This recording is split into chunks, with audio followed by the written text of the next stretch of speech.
Bienvenidos, señores, a nuestro segundo podcast. Bienvenidos todos al Laborcast. Queremos primero darles las gracias por esa gran acogida que tuvo nuestro primer capítulo, el capítulo 1, que era un capítulo introductorio. Y bueno, encantados de tener hoy nuestro capítulo número 2. Fíjense que para hoy tenemos un invitado muy especial, socio, amigo, laboralista también, porque seguimos en el mundo del derecho del trabajo, las relaciones laborales. Tenemos a Pedro Uriola, también socio de Labores GG, abogado laboralista. Bienvenido, Pedro, a este podcast donde, bueno, vamos a seguir hablando algo que te gusta muchísimo sobre el derecho del trabajo. ¿Y qué tenemos para hoy, señores? Bueno, hoy vamos a hablar, tenemos 3 bloques dedicados a seguir hablando del derecho del trabajo, mucho más local, de Venezuela. Vamos a empezar, Pedro, hablando con algo que a nosotros nos apasiona, conocemos, vivimos y tenemos muchísimo de qué hablar, que tiene que ver con la Venezuela y su conexión con el derecho del trabajo, fundamentalmente de esos 24 años, Pedro, se dice fácil, ¿no? Pero estos últimos 24 años, es decir, desde 1999 hasta el 2023, lo que ha sucedido en el derecho del trabajo.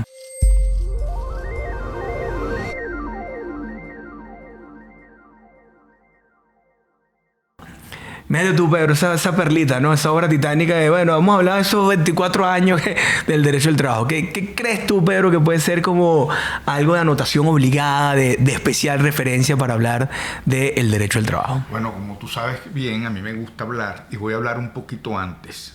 Creo que para hablar del año 99 tenemos que irnos al año 96. Acuérdense, los que somos más viejos, claro, nos acordamos que veníamos de una crisis financiera, nos veníamos de una grandísima inflación. Venezuela había llegado a unas inflaciones del 100%.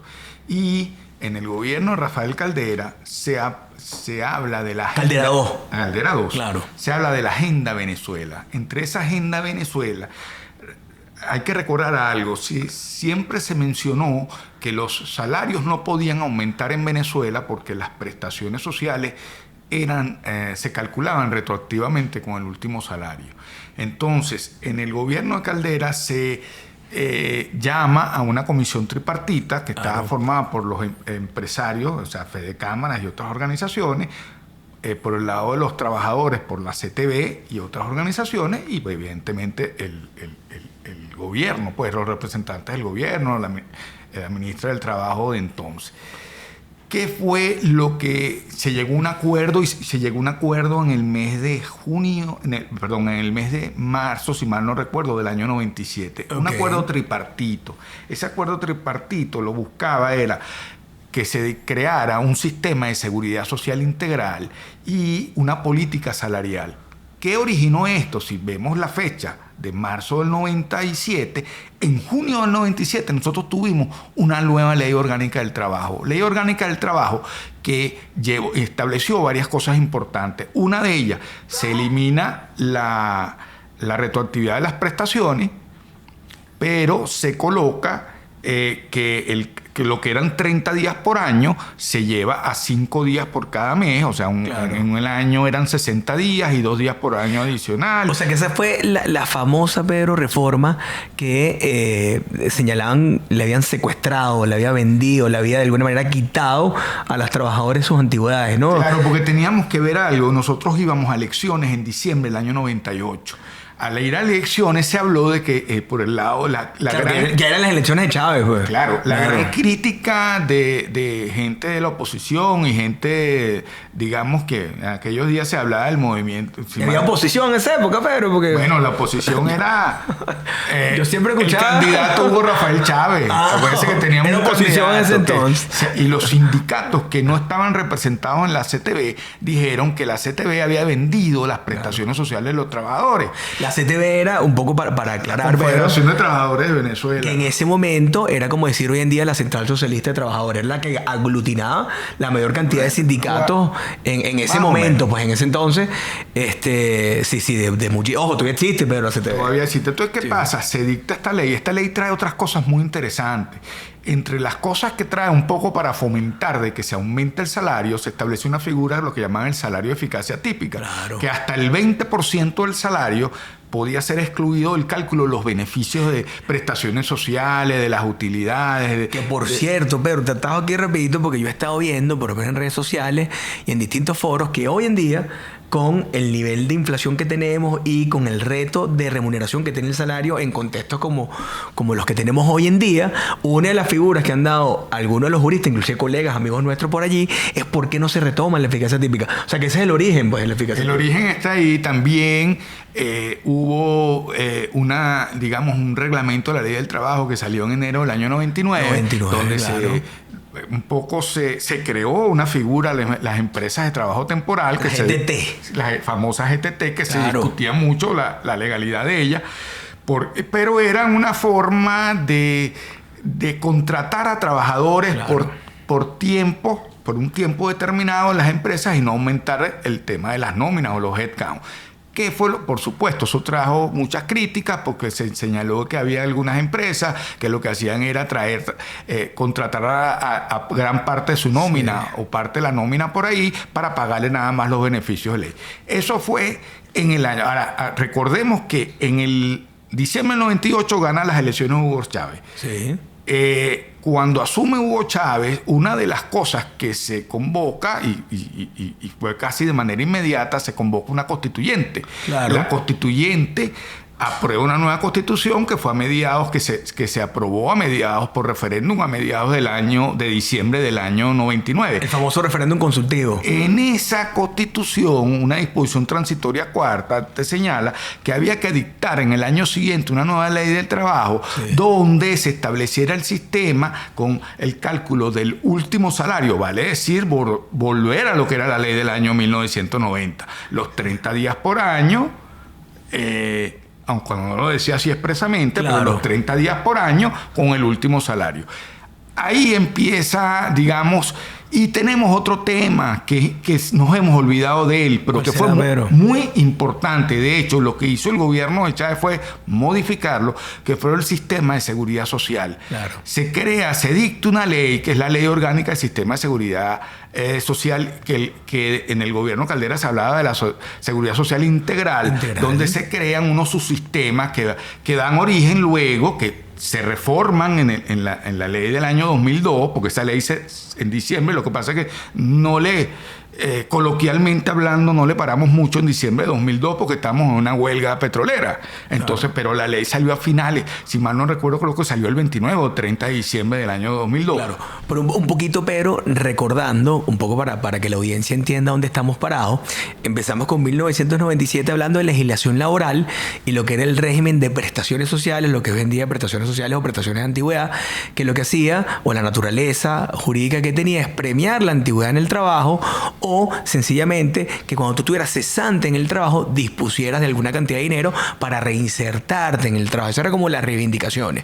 Un tema que es importante, Pedro, mencionar, que es como el carácter jurídico político de las prestaciones sociales, es que el presidente Chávez en su campaña previo a las elecciones del 98, algo que siempre estaba inserto en su discurso era: le vamos a devolver a los trabajadores las prestaciones sociales que fueron arrebatadas o robadas por la reforma del 97. Es decir, eso fue parte del discurso político que se vendió. Ojo, algo que suena paradójico, Pedro, es que eso no se materializa sino hasta el 2012. No me quiero adelantar, pero esa promesa que se hizo en el 98, en el proceso de básicamente de propaganda o en la campaña presidencial, termina materializándose, imagínate tú, en el 2012. Claro, ¿no? hay que tener en cuenta que la Constitución del año 99 es una constitución de avanzada en materia social.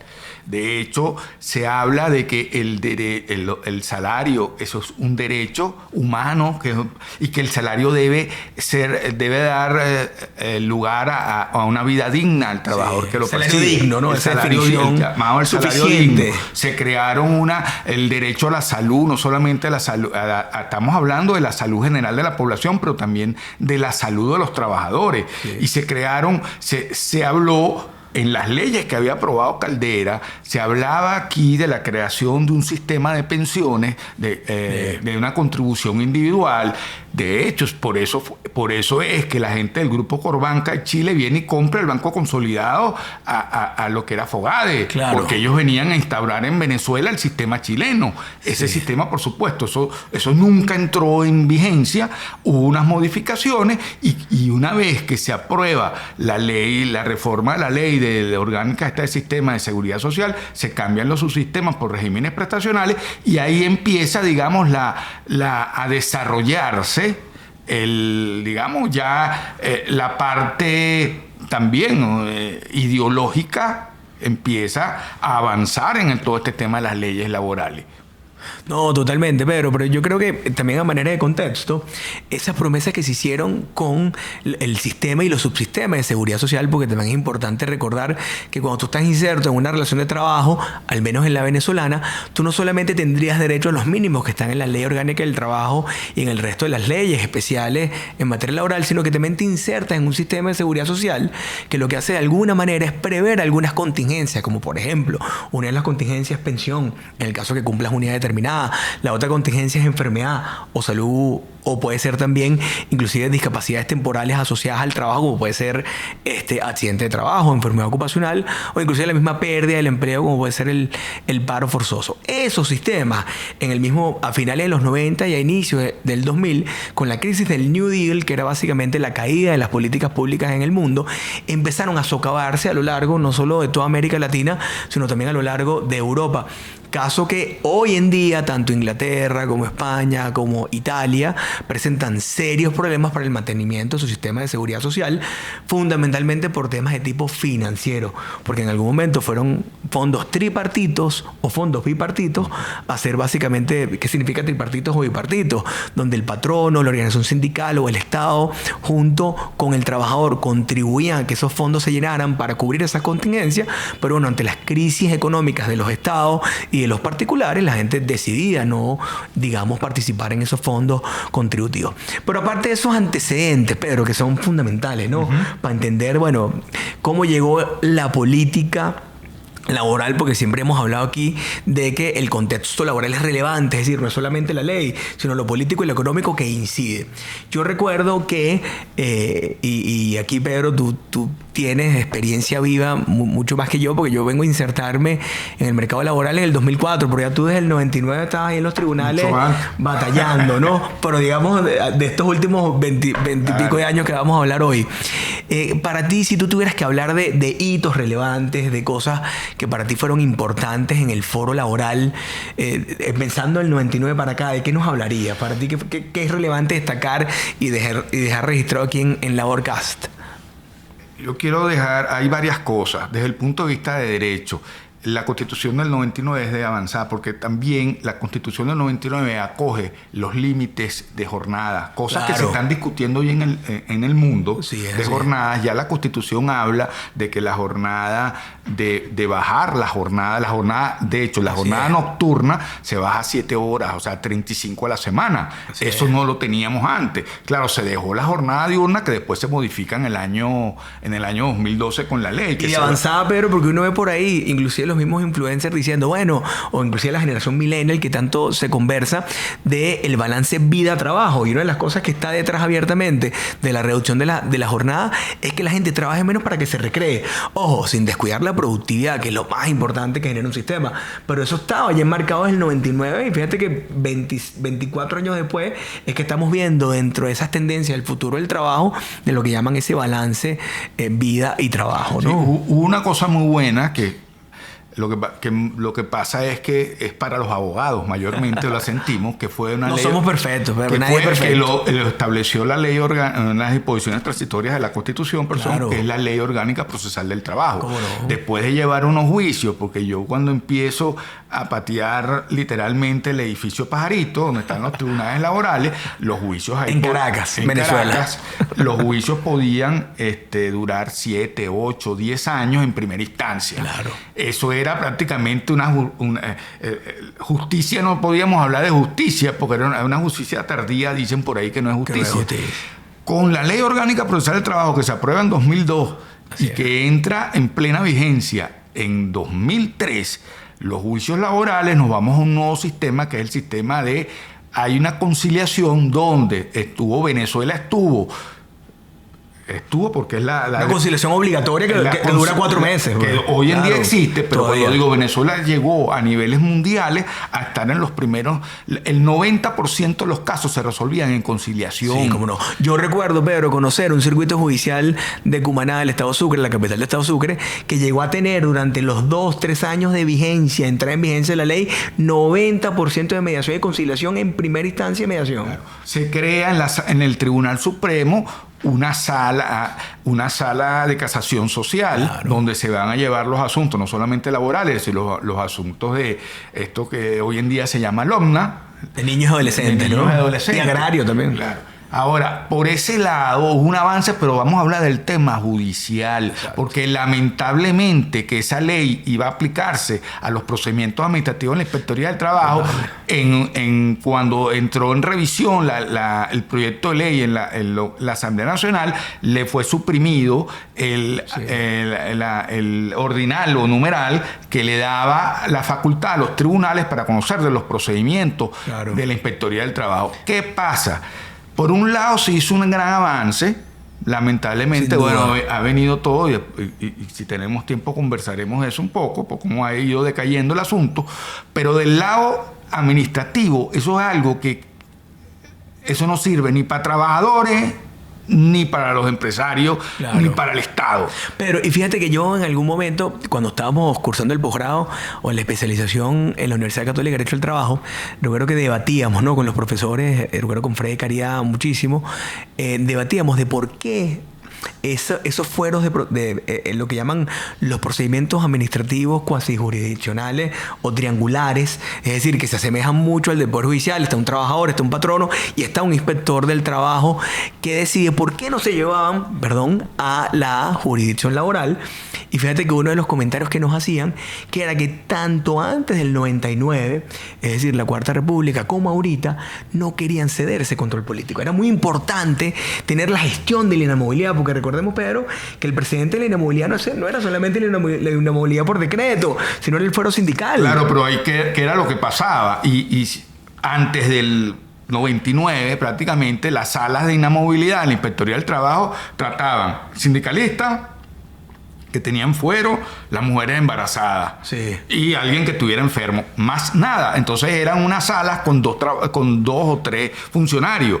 ¿Qué pasa? Que esto es una de las cosas que trae a partir del 2002. Nosotros tenemos ahorita en Venezuela 20 años de inamovilidad. 21 años de inamovilidad laboral, la famosa inamovilidad sui generis, pues, porque una inamovilidad sui generis. Prácticamente, porque aquí antes del 99 se decretaba una inamovilidad muy breve, que era la inamovilidad cuando había el 1 de mayo, el aumento del salario mínimo. Claro. Siempre había una inamovilidad para que no despidieran a la gente cuando se aumentaba el salario mínimo. Claro. ¿Qué fue lo que pasa a partir del 2002? Que también, acuérdense que en el año 2002 hubo el intento de golpe de Estado, claro, y hubo adicionalmente el paro petrolero. Sí, cómo no. El gobierno se lanza con una inamovilidad que primero era de 6 meses, sí, y que abarcaba a todo el mundo que ganara hasta 3 salarios mínimos, y se excluía lo que eran los empleados de confianza o los trabajadores de confianza, los temporales, los ocasionales, los ocasionales, los de dirección.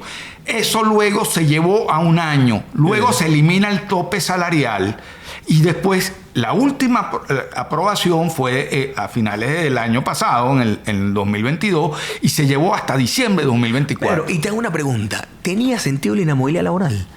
En mi opinión, no, solamente los casos específicos como era de los sindicalistas, los casos de las mujeres embarazadas, de una persona enferma, porque aquí hoy en día... Pero a nosotros nos dio trabajo bastante. Sí, pero al final eso fue en contra del trabajo formal, claro, porque lo que se pretendía con la inamovilidad, que era proteger al trabajador, el trabajador terminó, y lo dice la estadística. Claro. En el año 2020, más de la mitad de la población venezolana estaba desempleada, la población hábil. Estamos hablando de que lo que se hablaba de que no iban a poder despedir a los trabajadores, empezaron el tema de lo que llamaron la cajita feliz, que eso nos vino traspolando lo que la cajita feliz de la comida de McDonald's, se llevó a los trabajadores para salir de los trabajadores. Entonces, ¿Cuál es la protección que se ha dado? Tenemos unas salas de inamovilidad desbordadas en las inspectorías de trabajo. Yo me acuerdo, ahorita no tanto porque ha caído el empleo, que cuando en el año 2007, 2008, 2010, los trabajadores que iban a hacer la cola para solicitar su reenganche tenían que llegar a las en la 4:30 de la tienda mañana. Honda, Sí, aquí cómo no, frente, Pedro. cerca del Ministerio de Educación, aquí en Caracas, tenían que llegar a las 4 de la mañana, 3, 4 de la mañana, para hacer una cola, para que les dieran un número. Entonces, y son trabajadores que se llevan archivos que se llevan en unas cajas y que no toman decisiones. Sí. Entonces, ¿de qué protección estamos hablando? Tenemos 20, 21 años de inamovilidad y no hay protección del O trabajo. sea, que a ti no te gustó la inamovilidad, Pedro. La inamovilidad tiene que ser, es la excepción, y la excepción es a ciertas y determinadas personas. Claro. No puede ser una inamovilidad general, Total. porque eso atenta contra el trabajo formal y lo hemos visto en Venezuela. Sí. No son inventos míos. Es que veamos hoy, si tenemos, veamos hasta niveles del Estado. Claro. A niveles de los trabajadores del Estado y de las empresas básicas, digamos, empresas básicas, estamos hablando de las empresas. Veamos aparte de la debacle económica que hemos tenido, hay un tema los trabajadores han perdido protección. Claro. Y fíjate, Pedro, entonces tenemos la Constitución del 99 con las disposiciones transitorias y la consagración del artículo 87 al 97 de esos derechos constitucionales del trabajo, algunos con categoría de derecho fundamental o derecho humano. Tenemos también la inamovilidad laboral, que fue fundamental, piedra angular, digamos, de lo que puede ser la caracterización de estos últimos 24 años. Tenemos la ley orgánica procesal del trabajo, que creemos que fue exitosa, quizás en muy poco tiempo, porque pareciera que fue una política pública que no pudo perpetuarse en el tiempo. Yo citaría, Pedro, una ley que también, diría uno, echó bastante broma, o por lo menos generó bastante bulla, la LOPSIMAT.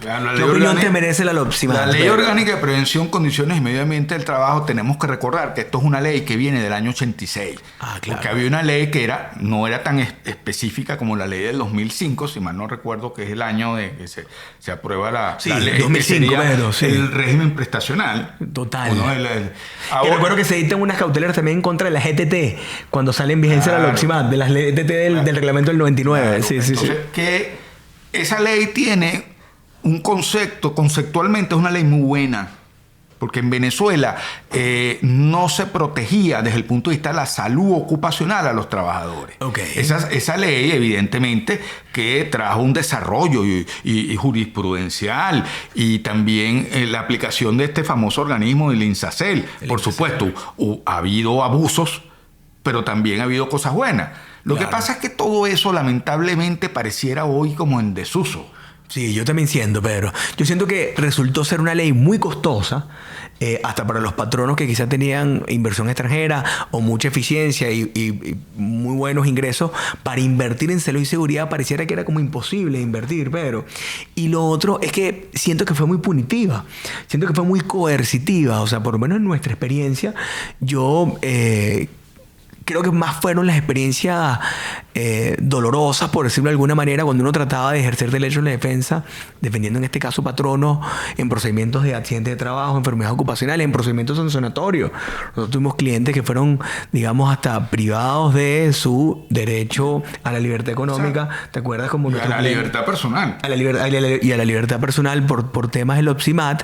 Y al final del día tú dices, bueno, ¿realmente garantizó, cumplió con su objetivo del derecho a la salud? No sé, no me queda claro, pero...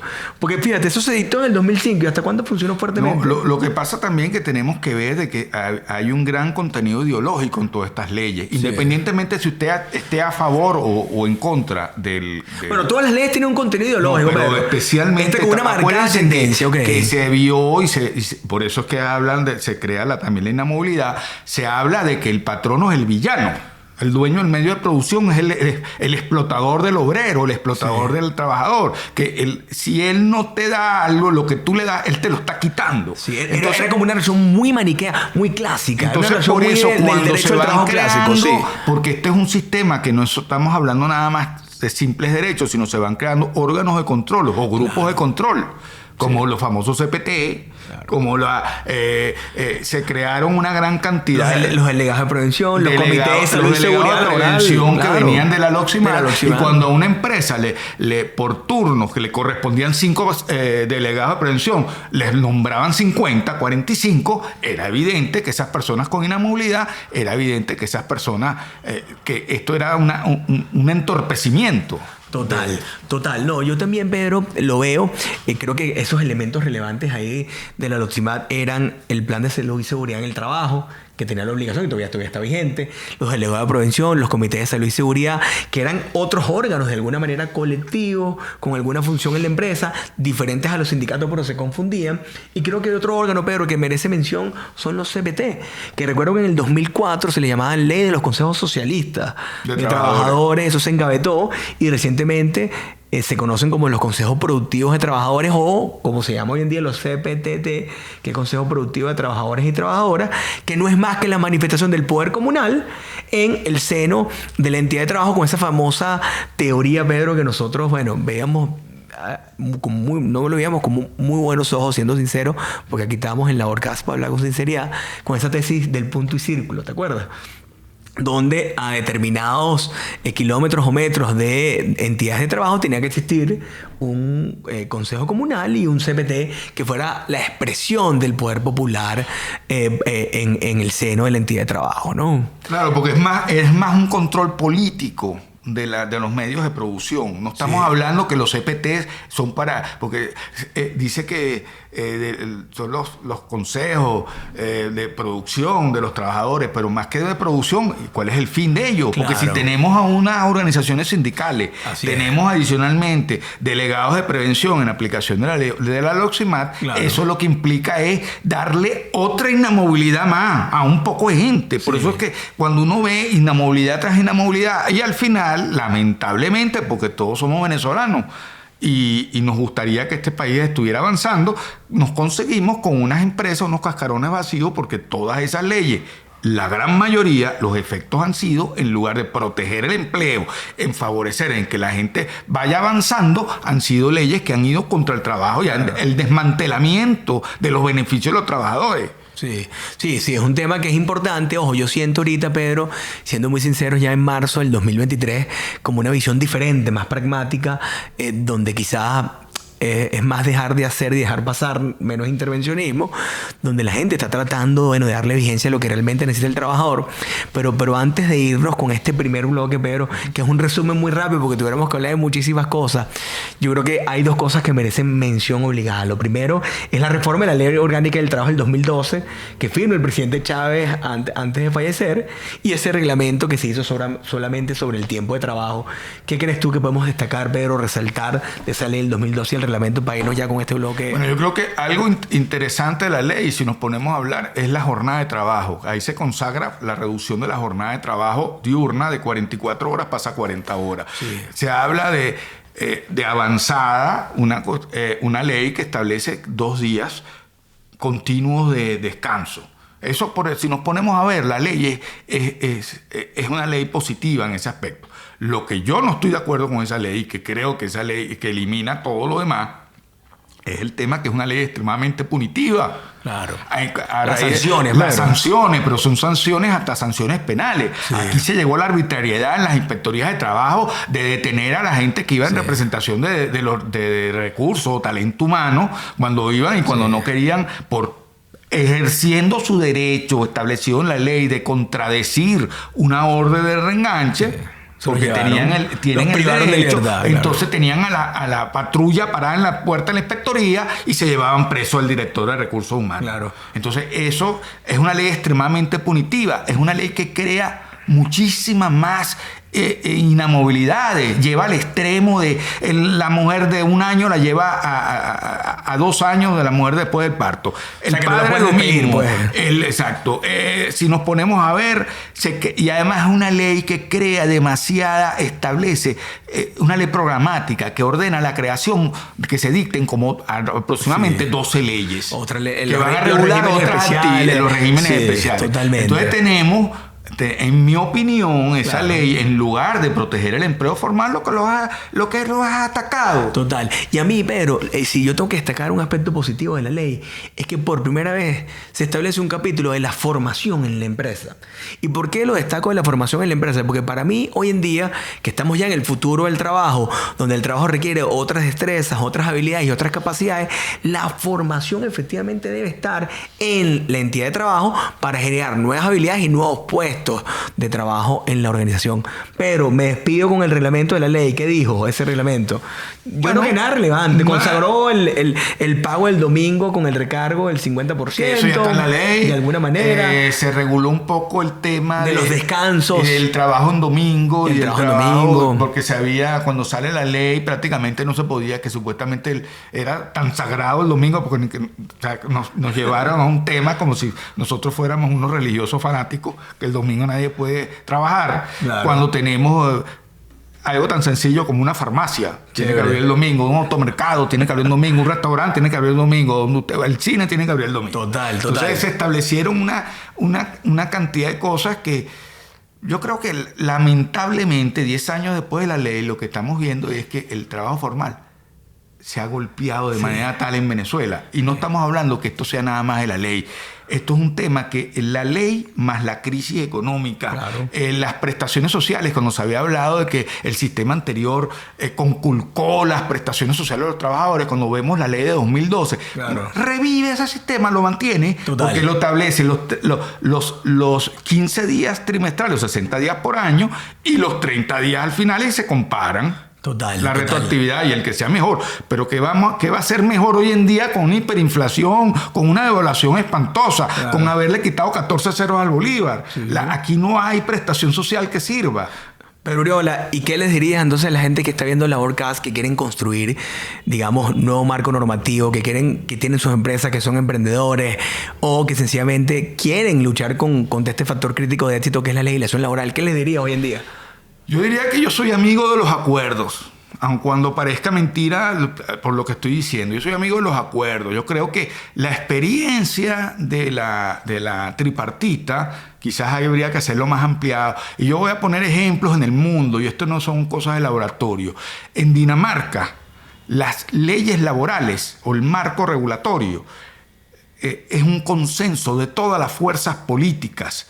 Y no puede un gobierno de turno cambiar una ley. Okay. Y se le da mayor preponderancia, claro, a que sean las partes, bien en el acuerdo individual de trabajo o bien en el acuerdo colectivo, los que ceden el marco. Claro. La sociedad tiene unas grandes líneas que hay que seguir, pero el tema individual de que tal derecho, que el otro y esto, lo otro, se lo resuelven las partes. Buenísimo. Entonces aquí todo lo queremos, aquí prácticamente somos todos unos mentecatos, los trabajadores, los patronos, porque todos... Yo no, pero... Bueno, pero todos y no estoy hablando nada más de la ley de 2012. Estamos hablando de que las leyes del trabajo en Venezuela han sido así. Sí. Para mí seguimos en 1936. Pero fíjense, señores, estos son los temas que vamos a hablar en Laborcast con ustedes, Pedro Uriola, más de 35, casi 40 años de experiencia, un tipo joven pero con mucha experiencia. Seguimos ustedes, los esperamos en el segundo bloque.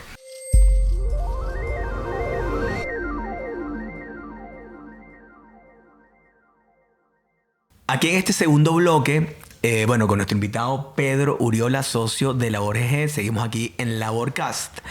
Fíjense que queremos hablar de algo que para nosotros es muy relevante, Pedro, en estos últimos 24 años, ¿cómo ha sido esa interacción, ¿no?, de los patronos, los trabajadores, y sobre todo un elemento que para nosotros es muy relevante? Lo mencionábamos en el capítulo 1, que tiene que ver con un elemento clave de la negociación, como es el contexto, ¿no? Y a mí me parece importante recordar que en estos últimos 24 años, yo tengo aquí algunas, digamos, maneras de caracterizar a ese contexto. Yo recuerdo, por ejemplo, que ahí empieza entre el 2002 y 2003, entonces teníamos un contexto de relaciones laborales con petrodólares. Es decir, teníamos unos patronos con una chequera dura, pero también teníamos un conflicto laboral como clásico, ¿no? Un conflicto laboral maniqueo, reivindicativo, el que el patrono era el malo, el trabajador era el desfavorecido, venía la ley y lo ayudaba. Digamos, nada novedoso, sino muy de lo que toda la vida ha existido en el mundo de las relaciones de trabajo, tuvimos un conflicto lineal que no llevó ni a la reivindicación, un poco lo que tú decías en el bloque anterior, no llevó a la innovación, no llevó a la creación. O sea, no hubo, de aquí no salieron empresas, grandes empresas de tecnología, producto de la lucha sindical, ni tampoco de esa confederación de trabajadores que aglutinaban a todos los patronos. Hay un Silicon Valley en Venezuela. Yo lo que veo es que muchos capitales se fugaron, inclusive capital venezolano, de empresas venezolanas. Y por eso aplaudo a los patronos que hoy en día están acá, ¿no? Hubo como una ausencia de formación. Yo recuerdo, Pedro, en las convenciones colectivas, y esto lo digo de manera de contexto para la palabra del doctor Uriola, yo no veía las grandes cláusulas de formación. Las cláusulas eran reivindicativas, cláusulas sociales, cláusulas económicas, o sea, dinero, dinero y dinero. Porque Cadivi está barato, dame dos, ¿no? Y eso del lado patronal, pero del lado sindical también. Ahora, ¿cómo recoge eso? No lo sabemos cómo recoge, ¿no? También una baja capacidad de retención, porque si tú no formas, no tienes un plan estratégico, no le das visión o claridad a la gente de hacia dónde va en la empresa, ¿cómo retenías? Y bueno, cuando vino la diáspora no pudiste retener a nadie. Se nos fue la clase media, media alta, trabajadora, se fue absolutamente el país. Hoy en día conseguir, sobre todo, mano de obra técnica calificada, gerencia media, es muy difícil, ¿no? Pero también un contexto muy hiperregulado, como decíamos. Tenías la OPSIMAT, tenías Constitución del 99, tenías Ley Orgánica del Trabajo, tenías las habilidades de supervisión del ministerio, que eran, bueno, nosotros teníamos inspecciones que duraban semanas, pero habían clientes que inclusive tenían las unidades de supervisión con oficinas internas en la empresa. Entonces teníamos una actividad hiperregulada. Y yo creo, Pedro, algo que lo caracterizaba con Cadivi era que privaba lo financiero. Es decir, lo que importaba era el negocio financiero del cambio. No necesariamente el negocio de ser innovadores, de tener un producto con virtudes competitivas, de competir en el mercado colombiano, de competir en el mercado brasileño. No, era sencillamente tengo una empresa, tengo un incentivo que me daba el régimen cambiario y bueno, esa es mi actividad productiva. Platos que estamos pagando hoy en día que nos tenemos que hacer competitivos y nos cuesta mucho hacernos competitivos. Una visión de corto plazo, Pedro, porque si era una visión cadivera, como se decía en la calle, es una visión de corto plazo, de débil liderazgo. Débil liderazgo, nunca se le dio la preponderancia a la gerencia de recursos humanos para que ejerciera los liderazgos, porque si hubiese sido de liderazgo fuertes, con valores, liderazgos transformadores, de esa tesis dual del líder seguidor, bueno, hoy tendríamos otras empresas con otros trabajadores, porque las empresas no es más que la manifestación de sus trabajadores. Y para tú tener empresas de primera, tienes que tener trabajadores de primera. Y si no formas trabajadores, ¿cómo vas a tener empresas de primera? No las vas a tener. Y con este punto termino, Pedro, que es que siento que gran parte del sector patronal venezolano muerde el peine de la política. ¿Qué piensas de eso, Turriola? Yo diría que fueron todos los grandes actores en el mundo laboral mordieron ese peine. Si nos ponemos a ver, recuérdense que la CTV se convirtió en uno de los principales enemigos del gobierno.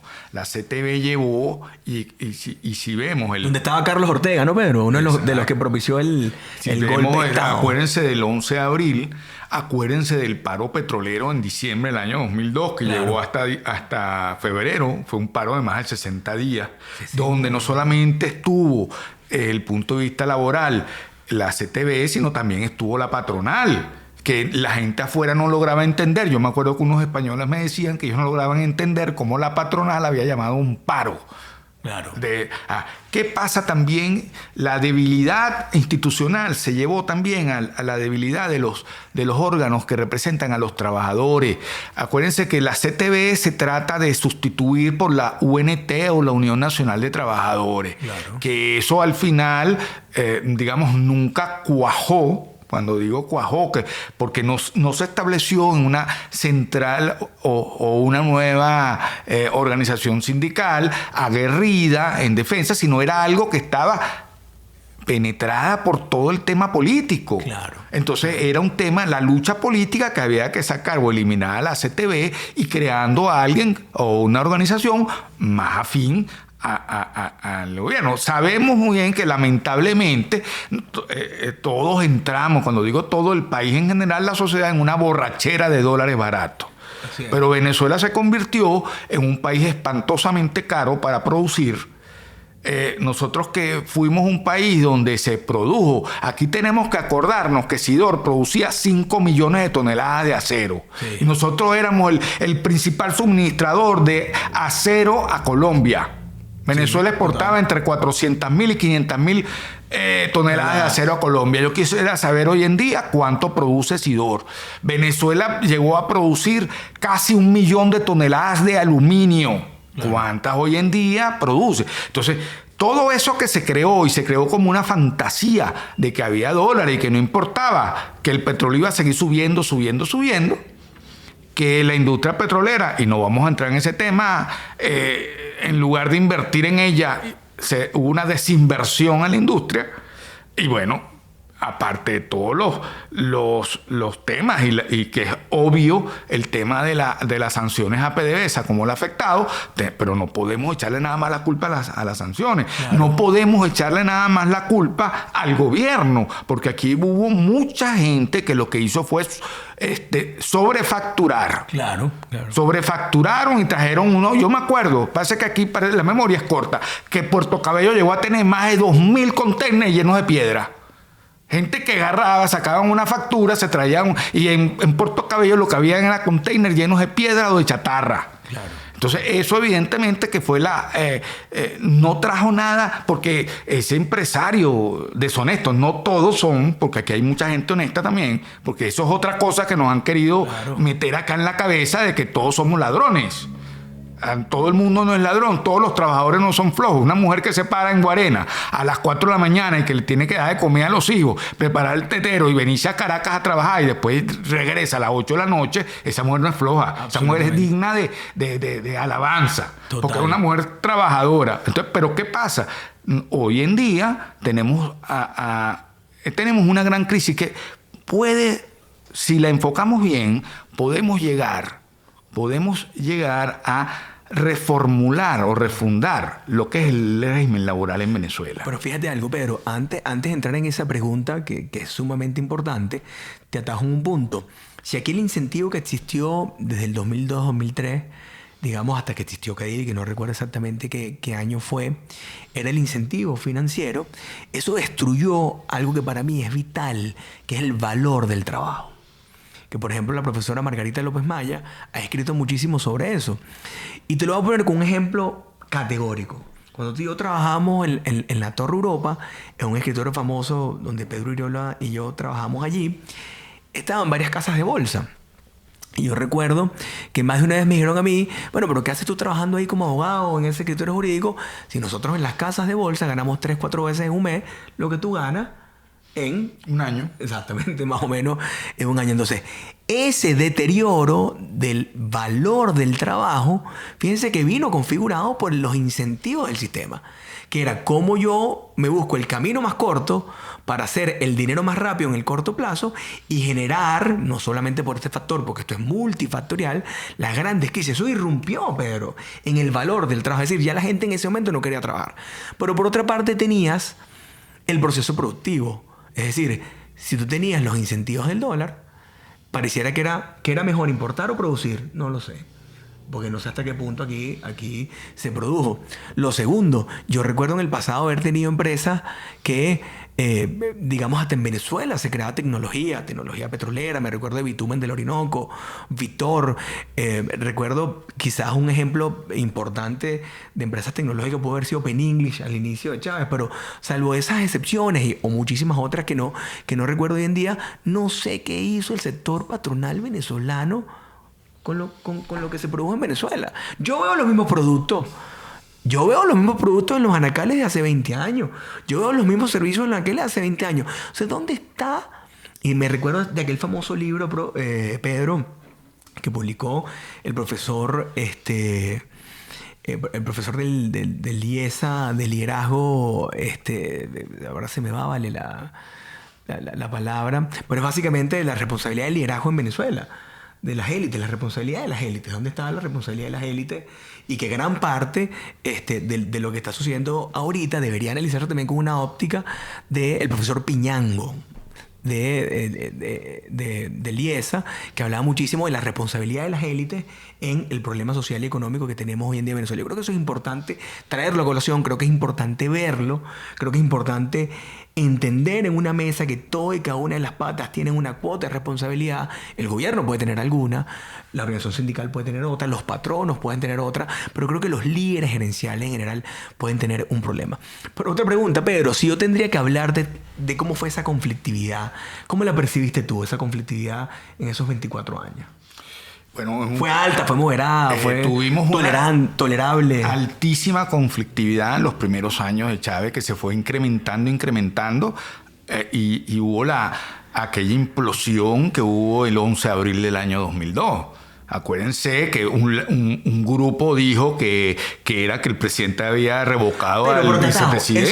¿Eso fue un tema laboral o fue un tema político? No, pero es que ahí no, te pregunto. Estaba atado el tema laboral, porque entre los que apoyaban la salida del gobierno, o sea, del gobierno constitucional y elegido, claro. A ese gobierno no llegó fue elegido en diciembre del año 98, por una mayoría aplastante. Yo estuve miembro de mesa y me acuerdo. ¿Tú votaste por Chávez? No, yo no voté por Chávez, ni he votado por ningún presidente que haya llegado en Venezuela. Esa culpa no la tengo. Un eterno opositor. Esa culpa no la tengo. No la tengo.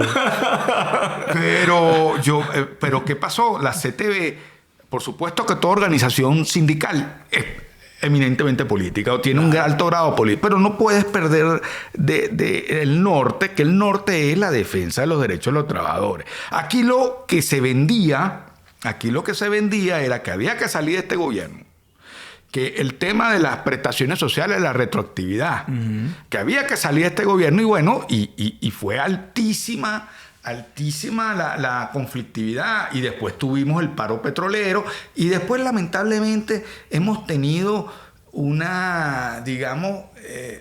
el país se fue, sobre todo del 2015 para acá, a una gran claro. conflictividad. Y también hemos visto una pérdida del poder de las organizaciones sindicales. Sí, tremendo. Porque estamos hablando de que el 80% del PIB se perdió. Sí. ¿Cuánta empresa no se cerró en Venezuela? Entonces, empresa cerrada, el sindicato no deja de existir. Total. Y si yo quisiera resumir ese tema de la conflictividad, para mí se resume, Pedro, digamos, leyes como el OPSIMAT, la inamovilidad laboral, la politización o morder el peine de la política de parte de los patronos, creo que fue un elemento catalizador que agudizó la conflictividad laboral.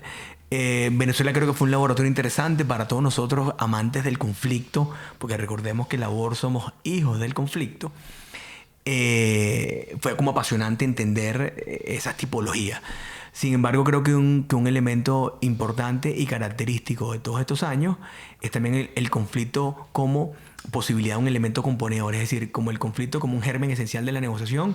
Yo creo que Venezuela, si bien considero yo, no tiene un talante democrático, y lo hemos visto porque apenas tenemos, no sé, tuvimos 40 o 50 años de democracia, yo creo que sí tenemos un talante de negociador importante, que antropológicamente puede ser comprobado, y lo vamos a hablar, digamos, en otro de los capítulos de acá. Pero para ir cerrando este bloque, Pedro, yo creo que hemos abordado temas importantes. Tú que te quedaste ahorita en el 2017, bueno, vámonos para el próximo bloque para hablar de lo que son las relaciones del trabajo antes de la pandemia hasta ahorita marzo del 2023. Seguimos aquí en Laborcast con Pedro Uriola. Síganos en nuestras redes, @labor.com, o en YouTube en Labor Solo Pelado.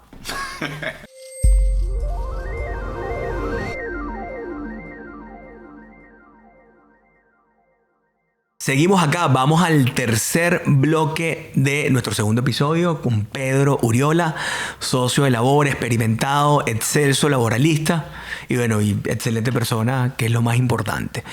Pero vamos a empezar a hablar en este bloque con el que vamos a cerrar de cómo son. Fíjense que nos quedamos en la Ley Orgánica del Trabajo, luego nos vamos al reglamento del 2013. En el 2014 y 2017, años muy convulsos en el aspecto político, de protestas políticas y la ardua crisis económica que vivió Venezuela. Luego viene con eso el tema del interinato, el gobierno, digamos, que está constituido, el gobierno que está en el interinato, aparecen unos liderazgos nuevos, una asamblea constituyente, ¿te acuerdas? Que se nombra nuevamente para ir en contra de una asamblea que había sido legítimamente, de alguna manera, electa. Y bueno, en ese contexto seguimos nosotros, seguimos Labor, estaba Pedro Urora, estaba Carlos Riveras y todo el equipo asesorando en el mundo de las relaciones laborales. ¿Qué pasó allí, Pedro, en ese mundo de las relaciones laborales con ese contexto tan convulso, tan controvertido que teníamos? Yo creo que aquí los últimos años han sido años nefastos para las relaciones laborales. ¿Por qué? Porque ha sido, aparte de la conflictividad política que hemos tenido y la cantidad de manifestaciones, protestas, hemos tenido un gobierno paralelo, o por lo menos así se hace llamar, o interino.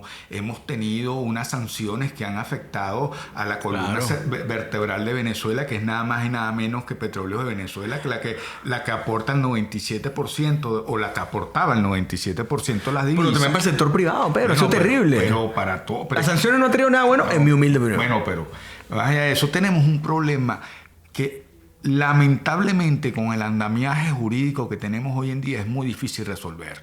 Hoy en día estamos en una etapa de sobrevivencia, etapa donde ya no estamos hablando de que un trabajador, como era en los años 90, que ganaba hasta 5 salarios mínimos, pertenecía a la clase media y se entendía que esa persona podía comprarse un apartamento, así fuera del INAVI, pero lo podía comprar y comprarse un carro y poner a los hijos a estudiar en una universidad, hasta privada, o pagarle los estudios, todo lo que conlleva la universidad pública. Estamos hablando de que la gente tiene que comer. Claro. Entonces, cuando nos ponemos a hablar hoy en día y la gente se habla de prestaciones o no prestaciones, ya termina siendo irrelevante el tema de las prestaciones sociales. Cuando no se puede cumplir con el mandato constitucional del salario digno, porque la gente, el salario que percibe, más del 90% de la población en Venezuela es para comer, medio comer. Claro. Entonces no, estamos hablando de que tenemos una gravísima crisis en las relaciones laborales. Creo que ha habido unos intentos muy interesantes de sectores y de empresas en donde se ha buscado, bueno, vamos a llevarle a la gente la posibilidad de que coman. Vamos a darle, por supuesto, se ha sacado del salario y se volvieron a lo que Venezuela en los años 90, antes de la reforma del 97, había 3 bonos. Hoy en día hay muchísimos más. Claro. Hoy en día vemos que si usted ve lo que gana un trabajador en una empresa, usted va a ver que el trabajador percibe, el salario es lo menos, que a lo mejor percibe un 20%, 30% de salario. Cuando dice salario, Pedro, es el salario que se toma como base de cálculo para los beneficios que están en la ley. Claro. Prestaciones sociales, utilidades de vacaciones, claro, bonos pero vacacionales. El resto del trabajador percibe una cantidad de bonos, bolsas de comida, bolsas de proteico, como lo llaman en alguna, el tema del transporte. Hoy en día con la cuestión de la gasolina, claro. Hay una cantidad que han buscado, muchas empresas han buscado la forma de buscar una solución, claro. de conseguir una solución. Que eso no respeta la ley orgánica del trabajo, los trabajadores y las trabajadoras. A mí me parece una discusión hasta tonta, Pedro. Entrar en esa discusión. ¿Cómo vamos a hablar de prestaciones sociales cuando un país que tuvimos una hiperinflación de casi 5 años, donde claro. Este año hay empresas de encuestas que hablan de que vamos a tener una inflación de 4.000%, donde al Bolívar se le quitaron 14.0 claro. y las devaluaciones son constantes? ¿Cómo le vamos a decir a un trabajador? No se preocupe, que usted va a tener al final de la relación laboral, usted va a tener unas prestaciones sociales. Señor, yo tengo que comer hoy. Claro. Mi familia tiene que vestirse hoy. Claro, pero entonces fíjate, lo que nosotros siempre hablamos, Pedro, eso es lo que pone en vigencia, y lo pone en vigencia desde un punto de vista científico, con evidencia empírica, es que la ley solamente es un elemento más del contexto laboral. ¿Y por qué es un elemento más? Porque no es el que va a definir la política de compensación de tu empresa, no es el que va a definir la política de retención en tu empresa, no es el que va a definir, digamos, cuál va a ser tu estrategia de formación y de ejecución de las próximas políticas laborales de aquí a los 2-3 años. Sino sencillamente es una ley que entró en desuso, es una ley que fue creada para un contexto que no tiene nada que ver con el que hoy tenemos. Es decir, hay un desequilibrio económico que produjo que las condiciones que tenemos hoy en día son radicalmente diferentes a cuando la ley fue dictada. Yo creo, Pedro, y ahí coincido con algunos de los juristas también, que estamos en el con la misma ley de 1936, imagínate tú, con la misma ley de 1936, regulando situaciones venezolanas de una Venezuela casi que no es petrolera, de una Venezuela muy empobrecida, de una Venezuela con muy poca población, de una Venezuela con retos políticos relevantes y sociales relevantes con los que tenemos hoy en día. Pero sí creo en algo que tú mencionaste, Pedro, que entonces, ¿cuál es una de las salidas? La negociación. Que el patrón y el trabajador, o una visión tripartita a través del Ministerio del Trabajo, se logren mesas especiales. Porque yo no veo, al menos yo, y es una pregunta que te formulo también a ti, Pedro, yo no veo una reforma un año antes de un proceso electoral relevante presidencial, como puede ser el 2024, yo no veo una reforma en la legislación laboral. ¿Tú la ves? Yo lo que sí veo es que hay posibilidad. Nosotros tenemos que buscar un nuevo pacto social, porque nosotros como sociedad, el endeble pacto que teníamos estaba basado en vivimos más de 100 años el petróleo. Nosotros todos aquí... ¿Cuál es el pacto de Punto Fijo? ¿Cuál pacto? No, 100 años desde que hubo el reventón petrolero. Okay. En la época de Juan Vicente Gómez. Okay. Que el Sumasque 1, Sumasque 2 y todo ese poco de cuestiones que tenemos. Tuvimos 100 años de historia, que este país vivió 100 años de petróleo. Claro. Venezuela creció constantemente hasta el año 77. Fuimos el segundo país en el mundo que tuvo mayor crecimiento continuo de la economía. Eso que se construyó ahí, esa cuestión de prestaciones, ¿cómo se llama esto? Retroactivo, de beneficios, eso ya no existe. ¿Y qué hacemos, doctor? Bueno, buscar un individualmente las empresas pueden crear, que es lo que han estado tratando grupos. Hay muchas empresas acá en Venezuela, porque aquí hay mucha gente seria, que ha estado con sus delegados sindicales o sus sindicatos o con sus acuerdos con trabajadores, han estado llevando, mire señores, no podemos aquí estar que todo va a ser salario. Claro. Lo que tenemos que buscar es que la persona tenga un ingreso. Pero desmitifiquemos el tema de que tenemos que tener prestaciones sociales, porque sí, claro. Pero ¿qué va a hacer usted con una prestación social? Imagínate tú, una persona con 25 años de trabajo, que hoy le vayan a liquidar y que esa persona, después de haber ganado un funcionario judicial, después de haber ganado en el TCJ, en la época dorada, haber ganado $2.500, el equivalente a $2.500, hoy lo jubilan con 100, $200 de prestaciones sociales. Entonces, claro. ¿Cómo va a hacer eso? O sea, ¿por qué vamos a aferrarnos a algo que ya no funciona? Claro. Yo pienso que necesitamos un pacto social donde todos estén. Aquí no podemos hablar del que si este color me gusta, el otro color no me gusta. Okay. Todos tienen que estar, pero hay que ir haciendo pequeños pactos. Los pequeños pactos en las empresas, pequeños pactos en sectores, porque si nosotros queremos solucionar el problema de 916.000 kilómetros, eso no es posible. Inclusive, Pedro, yo he visto el mismo Ministerio del Trabajo favoreciendo esos pactos.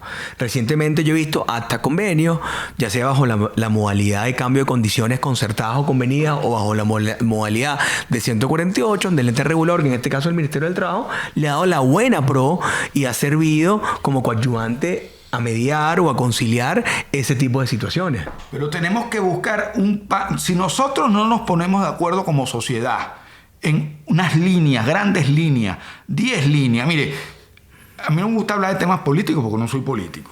Pero si nosotros... Pero parece. Si este famoso acuerdo que se llegó para buscar dinero de estas cuentas congeladas o no congeladas, de $3.000 millones para llevarlo al tema de la energía y al tema del agua, en situaciones, porque nosotros aquí en Caracas estamos rey si nos comparamos con Maracaibo, claro. O con los Andes, o con cualquier otra región del país. Eso hoy en día es insólito. Y esto es una crítica a todos, una crítica al gobierno y una crítica a la oposición. Es insólito que la excusa fue que los reales no se sabe dónde están, pero que las cuentas bancarias se desaparecieron. Claro. Entonces, si no nos podemos poner, eso era un ejercicio, eso puede ser un ejercicio. A lo mejor eso hay que revivir o buscar otro, pero tenemos que... Si nosotros queremos la felicidad, y eso nunca lo vamos a conseguir. Está bien. Pero entonces, ¿qué le dirías tú al sector patronal? Aquí ya despidieron viendo los siga últimos el bloques sector. en esa Venezuela de hoy, marzo del 2023, con este contexto que tenemos, dale 2 o 3 recomendaciones al sector patronal venezolano para que siga adelante trabajando en sus relaciones laborales. ¿Qué le diría? Hay que ser creativos. No nos podemos quedar sujetos nada más a lo que establece la legislación laboral. Tampoco es que hay que violar la ley. Yo no estoy pidiendo que violen la ley. Pero hay que ser creativo. Hay que pensar también. Mire, yo voy a hablar algo muy coloquial que dice un gran amigo mío. En la vida hacen falta más violinistas. O sea, una para ti, una para mí. Y menos arpistas, porque si usted es todo yo, la gente termina, el trabajador te va a seguir viendo como que tú lo estás explotando, claro, que tú lo quieres. Tampoco es darle a la gente por darle, eso no es. Al trabajo hay que ir desmontando los temas de las inamovilidades. Okay. El que es flojo tiene que salir. El que no cumple su trabajo, el que es deshonesto, se tiene que ir. El empresario bandido o el empresario también tiene que ser juzgado. Pero es que por eso necesitamos un pacto social, pero vayamos construyendo pequeños pactos. Claro, puertas adentro. Hasta que se construya ese marco institucional. Si no vamos a ningún lado. Total. Mira, Pedro, bueno, felices de tenerte aquí. Creo que fue muy nutritiva la conversación. Creo que vamos a seguir teniendo, porque tenemos muchos otros temas que abordar. Bueno, vendrán otros Laborcast, episodios 3, 4, 5 y ojalá sean muchísimos más. Queremos agradecerles por seguirnos. Recuerden, nunca olviden @labor. Síganos en YouTube, síganos en Instagram y en Twitter. Recuerden una frase que a nosotros nos encanta: somos soluciones laborales que trascienden lo legal y generan valor. Muchísimas gracias y con ustedes próximo estaremos en el tercer episodio. Hasta luego. Hasta luego.